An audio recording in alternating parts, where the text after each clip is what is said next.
Have you ever looked out at the vast, endless ocean and felt a sense of formaniofos?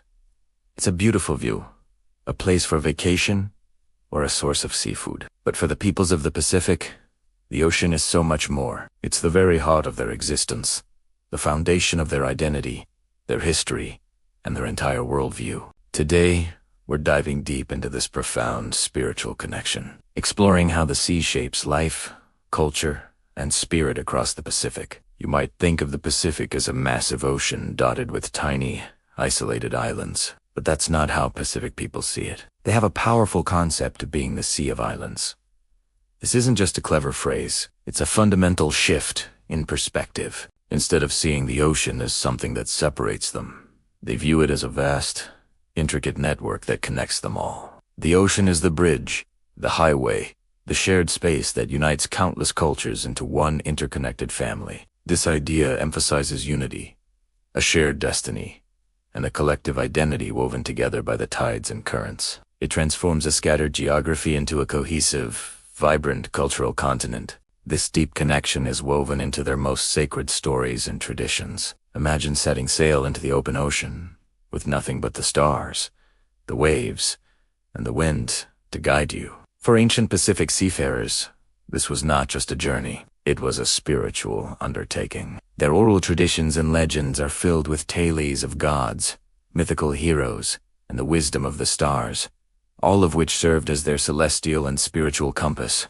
These stories weren't just entertainment, they were practical manuals for navigation and survival, and a way of passing down historical knowledge. They prove that the ocean wasn't just a physical space to be crossed, but a central character in their spiritual and historical narrative, a living library of their past. With this deep connection comes a profound sense of responsibility. The sea is not seen as a commodity to be exploited, but as a sacred, life-giving entity. It's a parent, a provider, and a source of all life. This perspective leads to a concept of sacred stewardship. Protecting the ocean isn't just an environmental issue, it's a spiritual duty, a sacred trust passed down from the ancestors to be upheld for future generations. This responsibility is deeply embedded in the culture, guiding how resources are managed and ensuring the health of the ocean for the long term. It's a promise made to the past and a commitment to the future, all centered on respect for the sea. This relationship with the ocean is also fundamental to their understanding of well-being. For many Pacific cultures,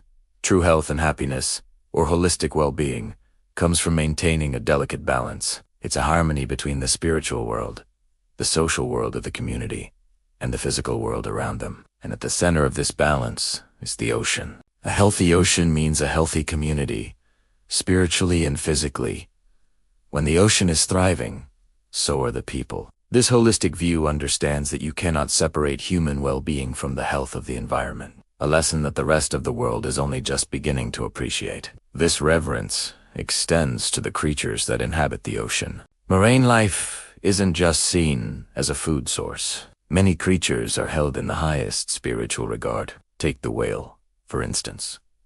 In many cultures, like the Mbore of New Zealand, whales are revered as taonga, which means treasured possessions, or sacred treasures. They're seen as spiritual guardians of the ocean, ancestors, and messengers. Their presence is a sign, their journey a story. This profound spiritual relationship fosters a deep respect and a natural instinct to protect these magnificent beings. What's truly fascinating is how this ancient wisdom is being integrated with modern science. This reverence for marine life isn't just based on myth. It's supported by a deep, holistic understanding of the ecosystem. Pacific cultures are combining their traditional knowledge, known in Mbori as Mataranga, with contemporary scientific research.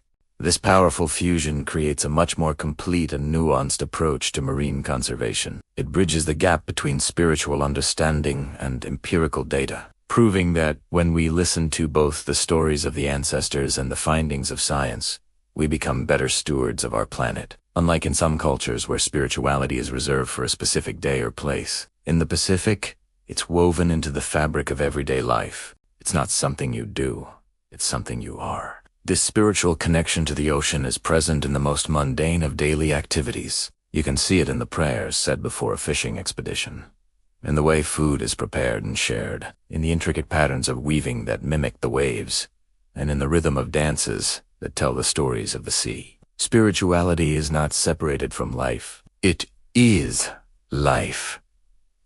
It infuses every action with meaning and purpose, constantly reinforcing the bond between the people and the ocean. This connection is also tied to specific, sacred places. Geography is not just dirt and rock. It's inscribed with spiritual meaning. A powerful example is Cape Ranga, at the northernmost tip of New Zealand. For the Mbori, this is one of the most sacred sites in the entire country. It is believed to be the place where the spirits of the dead depart from the world of the living. They travel up the coast, look back for a final farewell, and then leap off the headland to begin their journey back to their spiritual origin, the ancestral homeland of Hawaii. This place represents both an end and a beginning, a physical location that serves as a gateway between the physical and spiritual realms. A testament to the ocean's role in the cycle of life, death, and rebirth. Finally, let's return to the act of navigation itself. The ability to cross vast, seemingly empty stretches of ocean in canoes was one of the greatest feats of human history. But to frame it simply as a practical skill is to miss the point entirely. It was an act of immense courage, deep faith, and profound spiritual connection. These voyages weren't just about finding new lands. They were about affirming their identity as people of the sea. Navigating the ocean was a defining cultural act, a demonstration of their intimate knowledge of the natural world and their place within it. It was, and still is, a powerful symbol of resilience, wisdom, and the unbreakable spiritual bond that ties Pacific peoples to their lifeblood, the great moana, the ocean. The Pacific worldview offers a beautiful and urgent lesson for all of us, that we are not separate from nature, but an integral part of it, and that by honoring this connection, we not only protect our planet, but also nourish our own spirit. Thank you so much for joining me on this journey today. If you found this exploration as fascinating as I did, please give this video a like and subscribe to the channel for more stories from around our incredible world. See you next time.